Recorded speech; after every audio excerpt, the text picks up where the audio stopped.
Samantala, araw-araw nagsasakay ho ang MRT ng mas marami sa kapasidad nito. Kaya naman, di na daw katakatakang madali itong naluluma. At sa kabila nito, hindi naman daw nadaragdagan ang kita ng MRT. Balitang hatid ni Oscar Oida.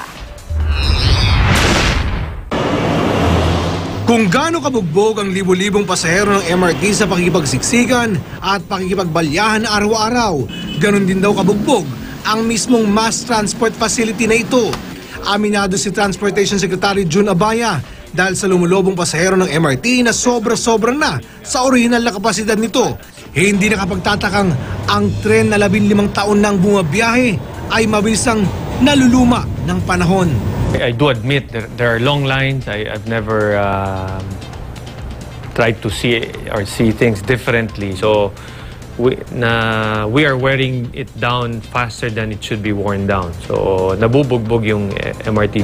Sa datos na nakalap ng GMA News Research, aabot lamang sa mahigit 39 na milyon ang sumasakay ng MRT noong year 2000. Pero makalipas ang 12 taon, umabot na ito sa mahigit 174 na milyon o halos 5 beses na mas marami noong year 2000. Kung tutuusin, mahigit 23,000 pasahero lang ang kapasidad ng MRT kapag peak hour o ng 350,000 pasahero kada araw. Pero noong 2004 pa lang, lumagpas na sa kapasidad na ito ang bilang ng mga pasahero ng MRT kada araw na ngayon mahigit na kalahating milyon. Kung maiibsan man ang overcapacity ng MRT, malamang daw ay aabutin pa ng taon.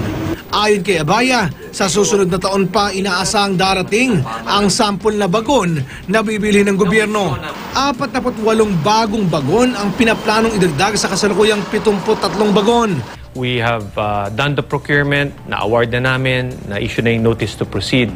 Kung lumulobong bilang ng mga pasahero ng MRT, halos hindi naman nadaragdagan ang kita nito. Kada taon kasi, tumataas din ang gastos sa pagpapatakbo nito. Kaya naman noon pa pinaplanong taasan ang pamasahe sa MRT. Nagkaroon na ng public consultation ang DOTC tungkol dito noong Disyembre. Layon sana ng fare hike na madagdagan ang pondo ng MRT para maisaayos ang serbisyo nito at para mabuwasan din ang subsidy ng gobyerno para rito. Pero sinalubong ito ng protesta mula sa ilang grupo ng mga militante at consumer. Noong 2013, inanunsyo ng DOTC na ngayong taon ipapatupad ang fare hike. Pero noong Enero, binawi ng ahensya ang plano para muling pag-aralan ito.